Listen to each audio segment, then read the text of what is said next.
Hi, Dov Baron, FullMontyLeadership.com. I want you to imagine a scenario. And the scenario is that you are going to buy, you've decided you want to buy yourself a new car. You've decided you're going to get a new vehicle. So you take yourself down to the dealership and you meet some very nice people down there who very warmly, kindly greet you.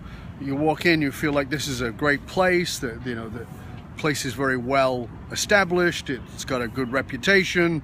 They greet you with a nice, would you like a coffee, would you like a latte, would you like an espresso, would you like a tea? It's very well done. They're greeting you beautifully. It's wonderful. And they're sort of showing you around the different cars that are definitely in the category of what it is that you're looking for. Hey guys, thanks for joining us. Good to see you there, Gordon, and some of the others. So you're looking around at these vehicles, and they're definitely the kinds of vehicles that you want. And as you're looking at those vehicles that you want, you find one. I think this is the one. This is the car. This is the one I would like to buy. So you begin discussing with the sales representative about the vehicle. They're talking to you about options, and they're telling you, you can have this on this particular vehicle, you can have that on this particular vehicle. It's all the different extras you can have, and you decide you'd like to kind of have a couple of those extras. That would be good. And of course, now that, as I'm sure you're aware with a new car, as you're doing that, the ticket is going up. But you're okay with that. This is the car you particularly want. This is the vehicle you really are looking forward to driving. It's the one you maybe have been thinking about for a long time. So it all seems to be going good. You've kind of agreed upon a price, and now it's time to go into the salesman's office. So you go into the sales office, and the salesperson says, okay, take a seat. I want you to read through the paperwork, and we're just going to get you to sign it. But you can tell that they're kind of skimming you over the paperwork. You might have even had that experience where they don't want you to actually read too much, because then you might find some kind of objection. But no, instead, we just want you to read it over, sort of glance it. And you decide, no, I'm going to be a little more discerning, I'm going to pay a little more attention. You decide that you're actually going to really read what it says on this document. So you start to read the document. And in the document, it says that they have the right to 5% of your earnings for the entire time that you own the vehicle. 5% of your net earnings for the entire time that you own the vehicle. So you point this out to the salesperson. Is this correct? They go, oh yeah, it's, and then they try and minimize it and tell you, well, it's not really like that. It's not actually how it works, but it's kind of how it works. It's not really how it works. What is actually going to happen? And then they start talking around it and convincing you that that's not really what's going to happen, but you just read it. It's right there that this is what they're going to want. They're going to want a percentage of your income for the entire time that you own the vehicle. Now, this seems rather odd and certainly off-putting, but then the salesperson says, well, I'll tell you what, let's just go back outside and let's sit you in the car for a minute again. And you sit, okay, fine, we'll go back outside. You take it out for a drive, and it is a beautiful vehicle. I mean, it is a lovely drive. You so enjoy being in this car. You enjoy the feel of it, the leather, the smell of that new car smell is in there. And when you put your foot down, I mean, that thing just goes. It goes like, as the old saying is, like shit off a stick. I mean, it is so fast. And it moves with ease, it moves with elegance, it hugs the road. It is a beautiful, beautiful vehicle to drive. And you know that you're going to enjoy having it, and you can imagine that the people that you like to drive around with, maybe your partner in life, or maybe your children, or your friends, that they're going to love it too. And it's going to feel very good, very esteemed to have such a vehicle. It feels pretty good. And now, the salesperson can tell that you're in. It's hook, line, and sinker. You want this vehicle. So they take you back, and they take you back inside, and you sit down at that sales desk, and once again, now they get out the forms. Let's continue on with the signing of the documents. And oh yeah, okay, yeah, forgot about this. All right. So now you remember that they want a percentage of your income for the next several years while you own the vehicle. It is a beautiful vehicle, but that's not the same as owning a percentage of your income. So you begin to rethink again. You read a little further on, and you realize that there's another weird little clause in there, and this little clause says that you have to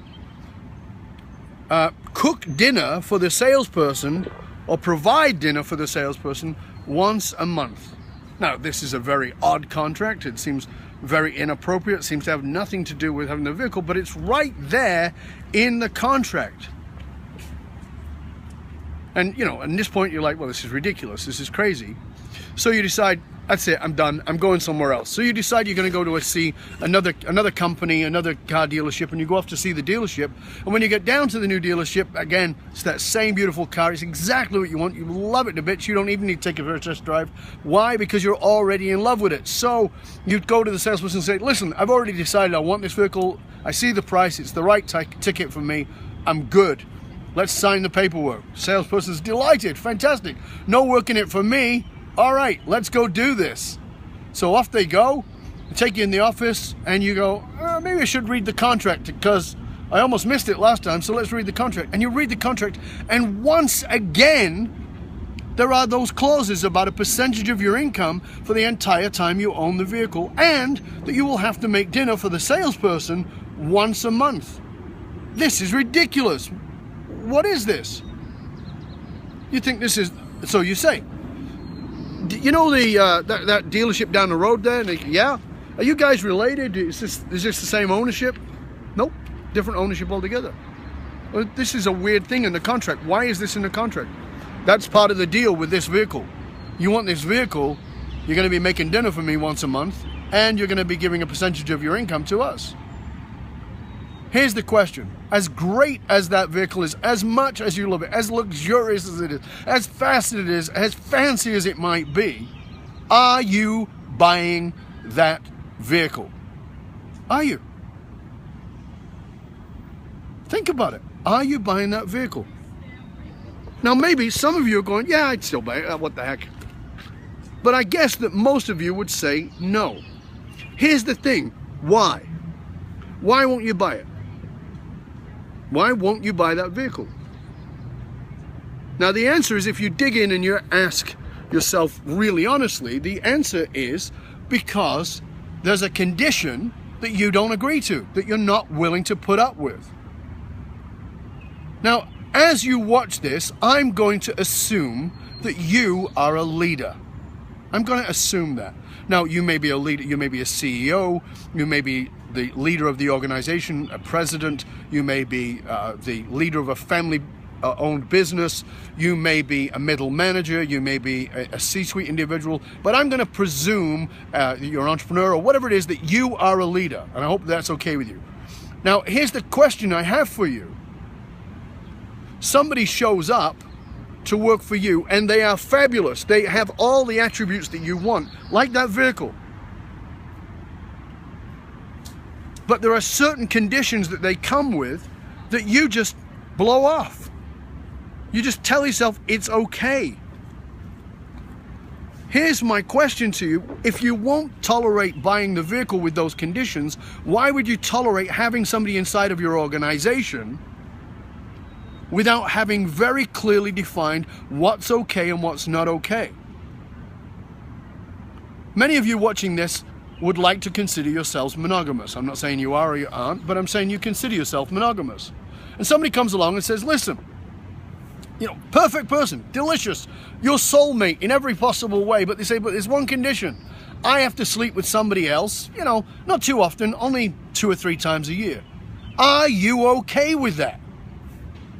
They've got everything else you want, but they just, you know, they just like a little bit of strange 2 or 3 times a year. Are you going to be okay with that? My guess is, if you hold that you are monogamous, the answer's going to be no. You're going to have that as a non-negotiable of your relationships. So here's my question to you. Why don't you have clearly defined non-negotiables as a leader, as a business leader? Why haven't you sorted out what's non-negotiable? What is absolutely not up for negotiation? There's no way, no how, you're not gonna have it. What's non-negotiable about the way that the people work with you? Is it non-negotiable that the people who work inside your organization are passionate about the purpose of your organization?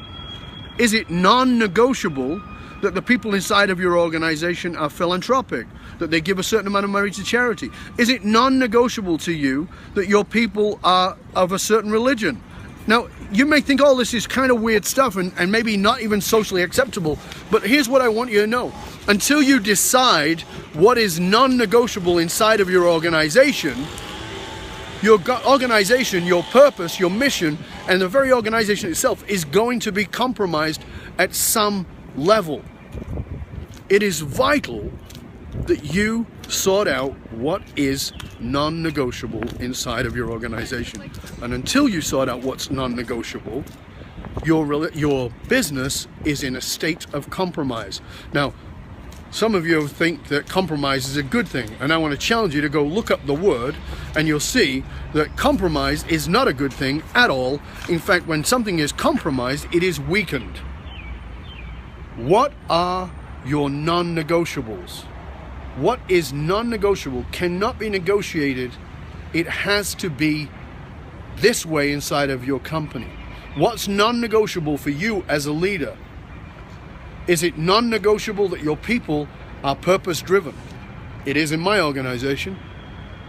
Is it non-negotiable in your organization that your people are relational? CROs, Chief Relationship Officers. It is in mine. I'm not saying that this is right for you. I'm asking you to take a look at what is non-negotiable for you. Is it non-negotiable inside your organization? If you're a fitness organization, I would suggest to you that it's non-negotiable that your people are actively involved in being healthy and fit. And if you've got people working for you who are not healthy and fit in a health organization, you're out of integrity with your own entire organization. It's vital for you to sort out what is non-negotiable, what cannot be negotiated. Until you do that, your business is in compromise. So this is Dov Baron, FullMontyLeadership.com, and I'm asking you to get curious about what is non-negotiable for you as a leader, meaning how you're going to work, where you're going to work, what you're going to do for work, and as a leader, sort out, get curious about what's non-negotiable in the people that work with you and for you. Dov Baron, FullMontyLeadership.com. Stay curious, my friends. Stay curious about what's absolutely needs to become non-negotiable, unwavering, so that you are completely and totally in integrity.